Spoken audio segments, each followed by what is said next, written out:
అందరికీ నమస్తే. Welcome to my home my choice. ఈరోజు చేయబోయే రెసిపీ మనందరం చిన్నప్పుడు ఎంతో ఇష్టంగా కిరాణా షాపులో కొనుక్కునే మరమరాల లడ్డు.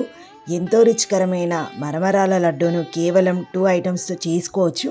ఈ రెసిపీని తయారు చేస్తూ మన చిన్ననాటి జ్ఞాపకాలని మరొక్కసారి గుర్తు చేసుకుందామా? పదండి. దీనికోసం 3 కప్పుల మరమరాలు తీసుకుంటున్నాను. సాల్టెడ్ మరమరాలు కాకుండా నార్మల్ అంటే మనం రెగ్యులర్గా వాడుకుంటాం కదా, ప్లెయిన్ మరమరాలు తీసుకోవాలి. వీటిలో పౌడర్ లాంటిది ఏదైనా ఉంటే ఈ విధంగా జల్లెడ పట్టేసుకుంటే సరిపోతుంది. ఈ రెసిపీకి పాకం కోసం బెల్లాన్ని యూస్ చేస్తున్నాను. సో ఇలా బెల్లాన్ని సన్నగా కట్ చేసుకొని ఒక బౌల్లోకి తీసుకుందాము. 3 కప్పుల మరమరాలకి ఒక బెల్లం కరెక్ట్గా సరిపోతుంది. నెక్స్ట్ కడాయిలో 1 స్పూన్ ఫ్రెష్ నెయ్యి వేసుకోవాలి. ఈ నెయ్యి వల్ల లడ్డూకి ఒక మంచి మధురమైన టేస్ట్ యాడ్ అవుతుంది. ఒకవేళ నెయ్యి ఇష్టం లేని వాళ్ళు వేసుకోకపోయినా పర్వాలేదు, డైరెక్ట్గా మరమరాలను వేయించుకోవచ్చు. వీటిని వేయించుకునేటప్పుడు స్టవ్ అనేది సిమ్లో ఉంచుకొని నెమ్మదిగా కలుపుతూ లైట్ బ్రౌన్ కలర్ వచ్చే వరకు వేయించుకోవాలి. 5 నిమిషాలలో ఇవి వేగిపోతాయి. వీటిని ఒకసారి ఇలా ప్రెస్ చేస్తే కరకరలాడే సౌండ్ వస్తుంది. సో మరమరాలు అనేది పర్ఫెక్ట్గా వేగిపోయాయని మనకు తెలిసిపోతుంది. వీటిని పక్కన పెట్టేసి అదే కడాయిలో 1 కప్ బెల్లం వేసుకుంటున్నాను.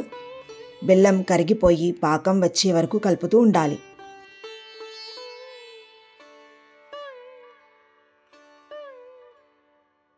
పర్ఫెక్ట్గా అయిందా లేదా అనేది ఎలా తెలుస్తుంది? సో దీనికోసం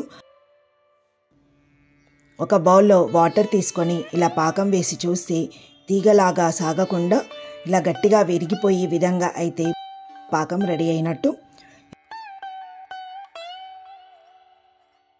ఇప్పుడు స్టవ్ ఆఫ్ చేసుకొని బెల్లం పాకంలోకి మరమరాలు అన్నింటినీ వేసుకొని మొత్తం కలిపేసుకోవాలి. పాకం వేడిగా ఉన్నప్పుడే మరమరాలను కలపాలి. ఏమాత్రం ఆలస్యం చేసినా పాకం చిక్కబడి మరమరాల లడ్డు పర్ఫెక్ట్గా కుదరదు. సో వేడిగా ఉన్నప్పుడే చేతికి ఇలా వాటర్తో తడి చేసుకొని మరమరాలను ఉండలుగా కట్టుకోవాలి. ఉండలు కట్టుకునేటప్పుడు గట్టిగా నొక్కకుండా జస్ట్ ఇలా లైట్గా ప్రెస్ చేస్తూ రౌండ్గా ఉండలు చేసుకోవాలి. గట్టిగా ప్రెస్ చేయడం వల్ల మరమరాలు విరిగిపోయి పర్ఫెక్ట్గా కుదరవు. సో మొత్తం ఉండలు అన్నీ కట్టేసుకున్నాక 15 నిమిషాల తర్వాత తింటే కరకరలాడే మరమరాల ఉండలు టేస్ట్ చేయవచ్చు. వీడియోని లైక్ చేసి మీ ఫ్రెండ్స్కి అండ్ ఫ్యామిలీకి అందరికీ షేర్ చేయండి. ఖచ్చితంగా మీ చిన్ననాటి జ్ఞాపకాలను మాత్రం గుర్తు చేయడం గ్యారంటీ. ఈ రెసిపీని మీరు చేసి నెక్స్ట్ జనరేషన్ వాళ్ళకి మన చిరుతిళ్ళను గురించి చెప్పండి. నెక్స్ట్ టైం మీరు మెచ్చే మరొక రెసిపీతో మళ్ళీ కలుద్దాం. Thank you. నమస్తే.